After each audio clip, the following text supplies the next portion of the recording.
Well,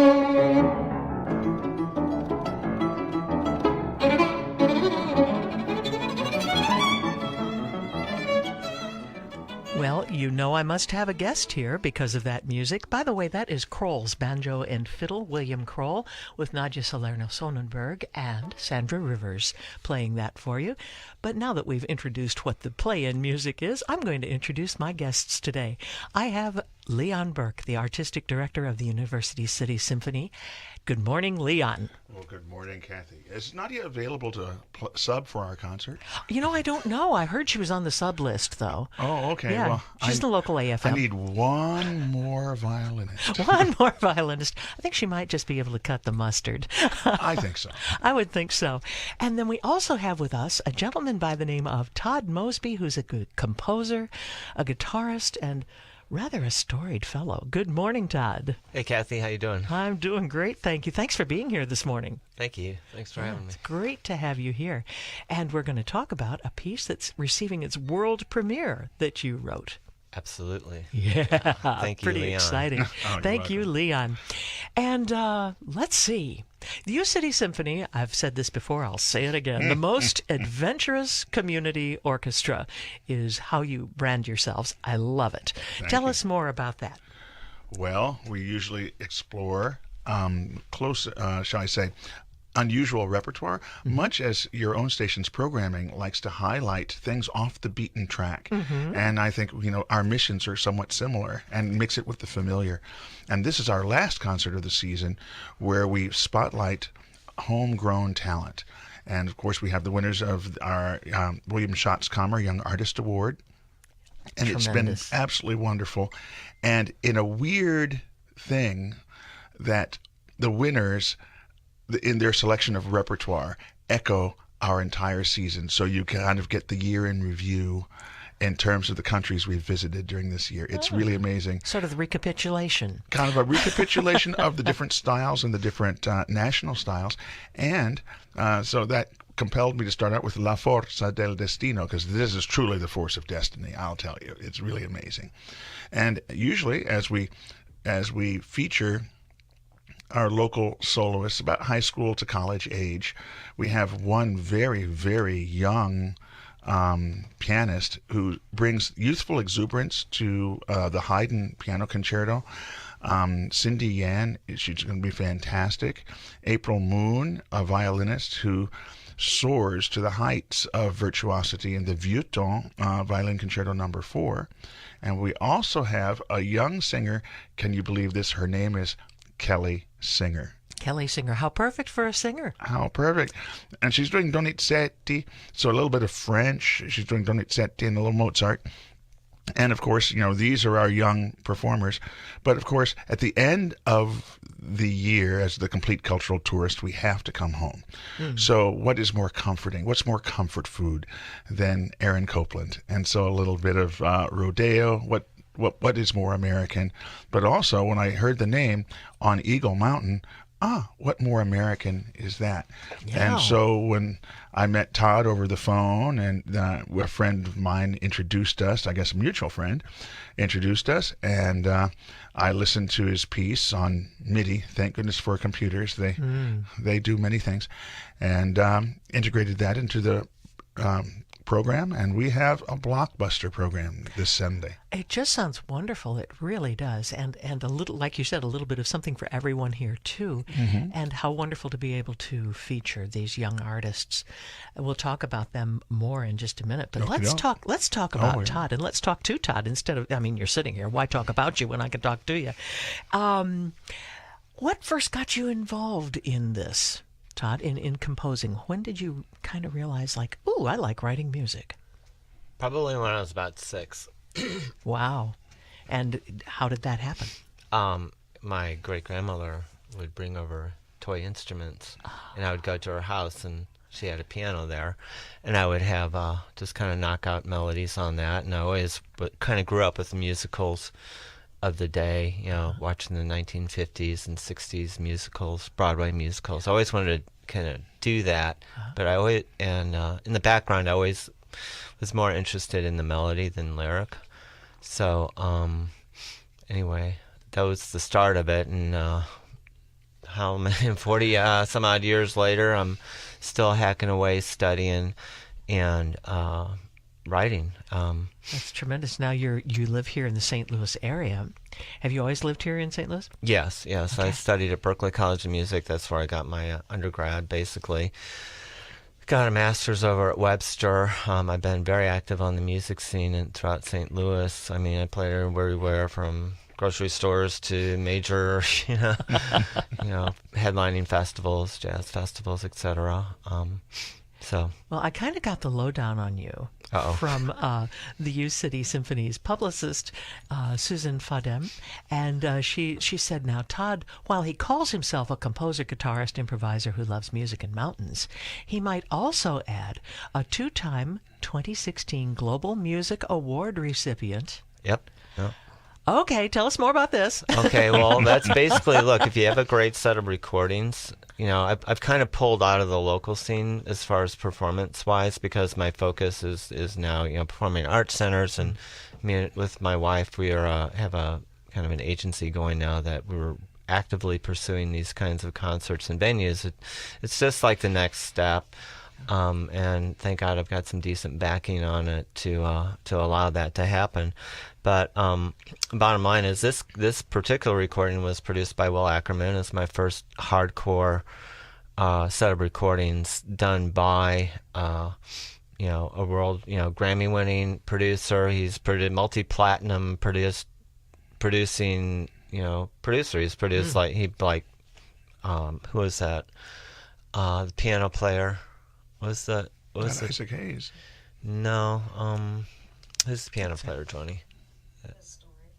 Well, Liz Story, Michael Hedges, George Winston. He pulled these guys out of the woodworks and kind of he got their careers going. He got a lot of careers going in the music industry. He's basically an entrepreneur, and he's done more things in his lifetime to change the music industry as far as recorded thing goes than anybody I know. Tremendous. Anyway, he's like the George Martin of acoustic guitar, and the set of recordings I have, it's called On Eagle Mountain, is a acoustic kind of a set of recordings. It just so happens I've got a strong orchestral background too, so there's a few tunes that lent itself well on the recording to orchestrate for full orchestra. So in order to get maximum mileage from this set, Sure. This is kind of the goal here. So thank God Leon, was adventurous enough to say, okay, let's run with this, and it's really not it's not your standard orchestration. As far as orchestras go, he had to pull in 2 harps and a piano player. So anybody that likes harps out there, come on out. It's going to be fun. Well, I have known Leon for several years, and I will say that if there's an adventure to be had, he's all in. Right on. It's going to be right there, aren't you, Leon? Awesome. Well, on the advice of my lawyer, I will neither confirm nor deny. That's right. He's going to demur here at the moment. Now, I have a quick question for you. Yes. How did it get the name On Eagle Mountain? Okay, it was the Eagle Mountain. This is the backstory on this thing. Super. Okay, I was recording with Will. I did pre-production work, and I had a few days in between, when we started to lay, the basic tracks, the guitar tracks. Pre-production is basically you run the tunes, make sure everything's together, it's going to flow well, it's got, good focus. And so I had my Indian guitar, and I was staying in a cabin, wood-burning stove in the March of 2014, I can't remember. Anyway, it was the coldest month of the coldest year, of the coldest week ever in Vermont. And, I'm a professional ski instructor, so I spent a lot of time in the cold. And I had never felt cold like that before. But anyway, so I was away from power lines and everything else, and I just started tapping this thing out. And, I usually write, this kind of music, as far as, for solo guitar pretty rapidly. It usually comes in a thought, so I had it down pretty quick, and I thought, I'll just see if Will is into this and present it to him. So I did.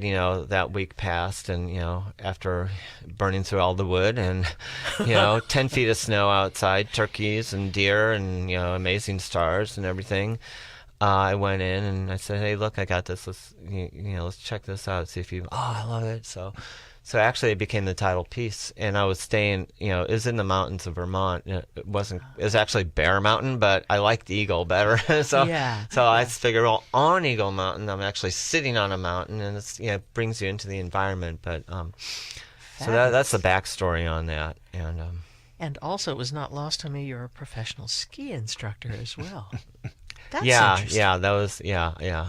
I like athletic stuff, and I like working with kids too. I mean, and working with people and helping them out, and just anybody. That's actually a lot of the music I write is basically for the benefit of others, musicians, and people listening. Try to get them to connect at an emotional level, with the environment or things within their immediate wheelhouse. Yeah. Interesting. Now, Leon, I'm going to ask you your impressions of Todd's music. When you first listened to the MIDI and everything, of course, and the MIDI doesn't necessarily give you great fidelity or anything like that because it's an electronic tool. But what were your first impressions when you heard this piece? Well, he gave me a score along with it. I mean, that's very professional. You get the recording and you get the score. Not everyone can look at a score and hear it in their head like I can, but having both was very resonant. And perhaps now that I find out you're a closet environmentalist, my non-music job is as an environmental consultant, and I own my own company. But we'll talk about that later. I see more business coming here. Maybe not. We'll see. But I mean, the main thing when I looked at it, I said, oh, well, here's a very competent composer. And people might not realize this, but my bachelor's degree is in composition. And as a composer, I realized my limitations. I wanted to be one of these grand scale composers like Mahler or Brahms. Brahms is, of course, my best friend. Oh, yes. And I found out that I lacked that part of the compositional talent to fully develop a story. And so I found that I was more like Schubert. I was very good at creating moods and moments. And I recognized that in this piece. I mean, this is a piece that it says on Eagle Mountain. I looked at it, I heard the mountain, I saw the eagles, and I went, cool. Yeah, got to share this one. It resonates with me. I try to pride myself on my ability to connect with the composer at their piece level and go behind the notes and recognize what the spark was that called that into being. I like to think I can do it with dead guys, and of course no one can tell me I'm wrong. But now you got a living guy here. But when I work with living composers, they often say, "Oh, thank you. I've never had anyone really understand my piece before." And so, I think that that's something I can bring to, especially as a young composer myself. One of the most valuable gifts you can give is the live performance, because that's how you really learn how the orchestra works, and you begin to in your head go back, I need to tweak that, I need to do this, I need to unmuddy that. It's really the most valuable thing. And as I like to say, symphony orchestras do not grow on trees. No, sir, they don't. And they're rather expensive little things to run. Indeed, even when you're dealing with an orchestra of mostly volunteers, believe me, it's still very expensive to run, which is why we love our donors. We love them. Love them. Now, this concert is going to be this Sunday, the 30th, at 3 p.m. It's going to be at the All Saints Catholic Church at 6403 Clemens Avenue, right in the heart of U City. Amen. And then There's also a pre-concert talk. Oh, yes. And who does that, Mr. Maestro? Well, it's me. I guess one of our board members always loves the pre-concert talks that David Robertson and the staff gives, Amy Kaiser among them, Peter, also Henderson, before concerts, and they feel it really brings you in, makes you feel more like an insider of the music of the concert. And they said, well, just talking to you, you could do that. And I went, oh, but they do that, and I don't know. And they said, you should do it. I said, oh, well, all right, I'll try. I try never to say no to a board member, right, Right. And it became a hit, and now they won't let me not give it. So you just roped yourself into it. That's what it is. Yeah, I let myself get roped into it, and now I can't escape.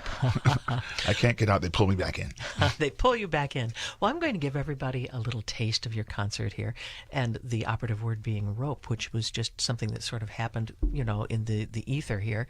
We have the Hoedown from Rodeo. Okay. That little piece by Aaron Copland. Oh, just a little piece. Just a little old piece. So let's give a listen to that, and we'll be right back in our conversation.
I'll tell you what, you can't be in anything but a good mood after you hear that piece, You really can't. It's a really fun, energetic piece. But it's always like at the end of the Star Spangled Banner, you want to say play ball. At the end of that, I just want to have a steak. Yeah, that's right. It's just how it goes. That's right. Robert Mitchum did a really good job in voicing that ad, didn't Indeed.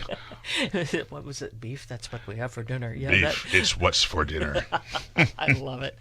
Madison Avenue has brought us so much classical music. And I think that's one of the things that we lack in our society now, because when I was growing up, classical music was throughout all the cartoons, and then you'd go to the symphony and there'd be a delight in discovering, oh, that's that piece I like so much. That's a name to it. And nowadays it's not like that.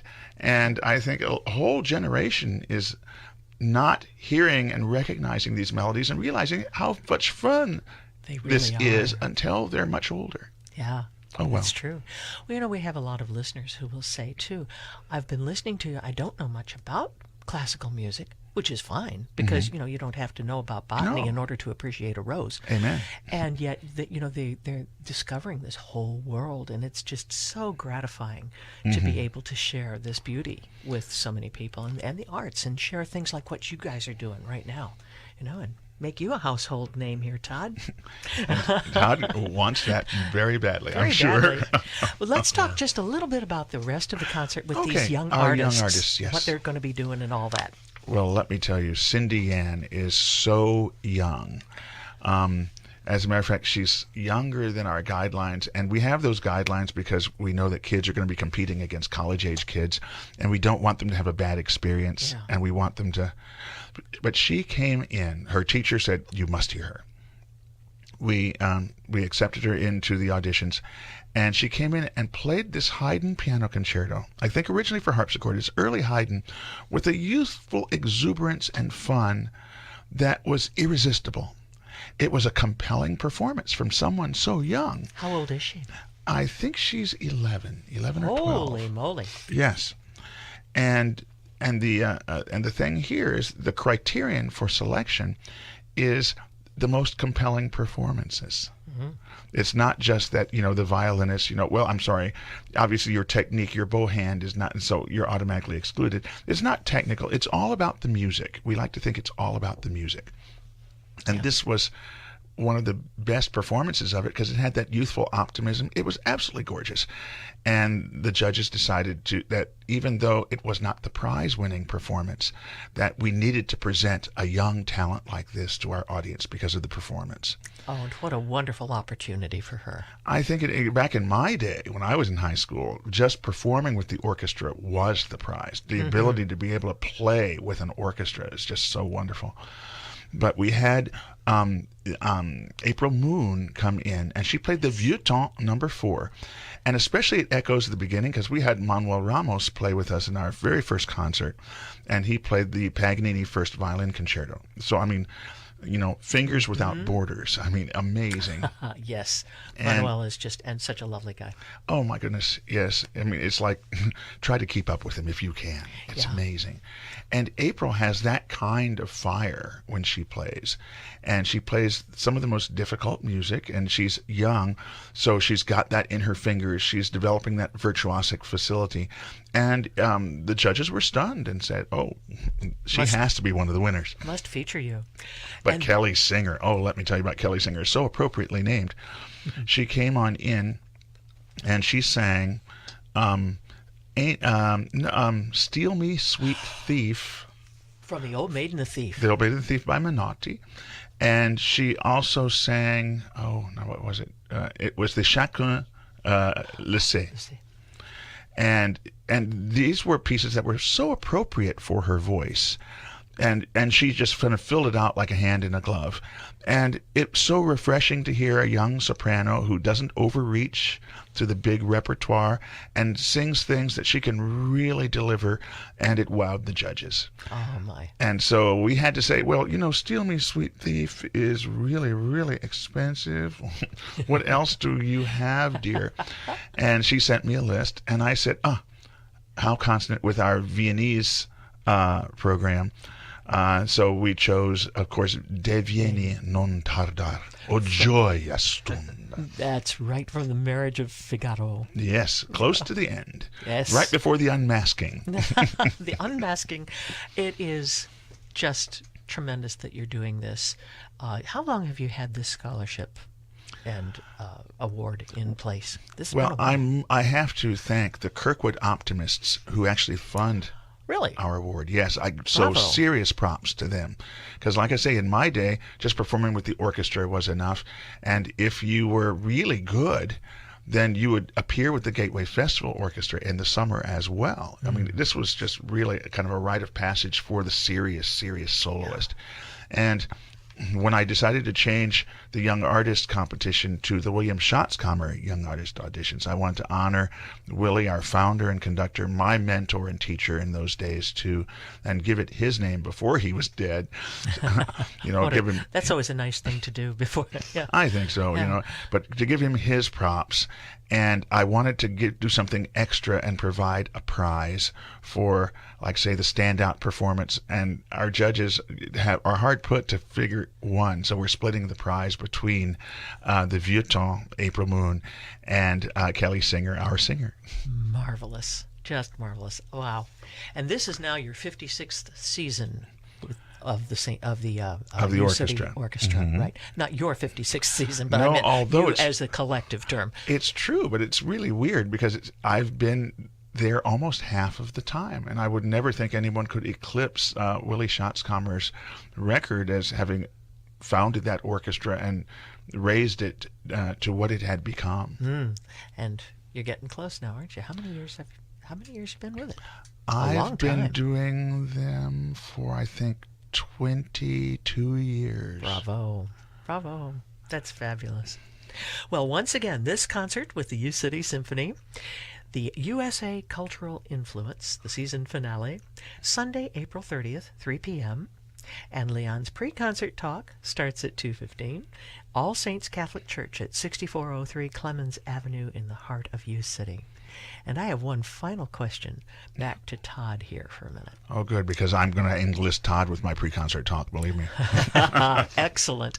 Now, Todd, what is the best advice that you've ever received about being a composer? Oh, keep your ears open, be persistent, and write from the heart, and just, and I've had a lot of mentors, and I still do. And always learn. I'm always learning, always listening. Sounds like a good recipe for life. Amen. Then just be of service to the music 100%. Well, clearly you're somebody who lives what you believe, and that's wonderful advice to send on to other young composers as well. Thank you for being here. Again, composer Todd Mosby, and guitarist as well, of course. What other instruments do you play? If you would ask me back in the mid-'80s, I would say tons. But now, I just play I'm mainly consider myself a composer, acoustic guitarist, electric guitarist, and Indian guitarist, too. I actually helped invent an instrument because I'm a member of the Imdad Khan Gharana of sitar musicians, but I'm the only guitarist to ever enter into that realm. And that's a family of musicians that dates back 500 years. My gracious.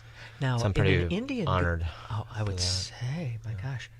On an Indian guitar, is it 6 strings, 12 strings, or something entirely different? 5 planes. There's 20 strings total. There's 12 sympathetics, and 3 chakra strings that you hit for timing, and then there's basically 4 to 5 plain strings, depending on how I have it tuned. Very interesting. I think I'm not going to be the only person Googling this. Oh, yeah. It's awesome. Believe me, I heard him on Sunday play it in another studio, and I'll tell you, it's a remarkable instrument. And it's simply referred to as an Indian guitar? Well, basically the Imrat guitar, and I have like an electric version and an acoustic version, and it's you have to write, whenever there's a new instrument, you have to compose for that. Mm-hmm. So but a lot of my music, especially Eagle Mountain that you'll hear on Sunday, is you can hear, it's just, I ground everything into like a tonality and then just build around that. So I'm in a very, different way. I'm one of the few people that actually explore tonal music to the other nth degree. I've gone both ways to total, non-tonal to, destroying tonalities to like extremely tonal music. And I think it's probably the hardest because you can hear any wrong note in tonal music. Any, you have context to build in, and you're really held responsible for a lot of things when you approach from that viewpoint. Fascinating. I hope that after the concert you're going to be hanging around so people listening right now have the opportunity to meet you. Absolutely, yeah. Oh, you better. Yeah. All right. And I can tell you that everyone is going to really enjoy on Eagle Mountain. Oh, I know they will. Well, thank you both for being here. Todd Mosby, Thank you, Kathy. guitarist and composer, and of course Lawton Brook. Always a delight to have you here. Oh no, you are the delight, Kathy. Ah, not at all. Not at all. I just sit here and run my mouth and play pretty music. Well, keep on doing it. I'll be happy to do so. We're going to finish off with what you're opening with, the Yes. Verdi La Forza del... You say it because you say it with such authority. La Forza del Destino. And we have the Philharmonia Orchestra and Giuseppe Sanopoli. Oh, yes. Oh, yes.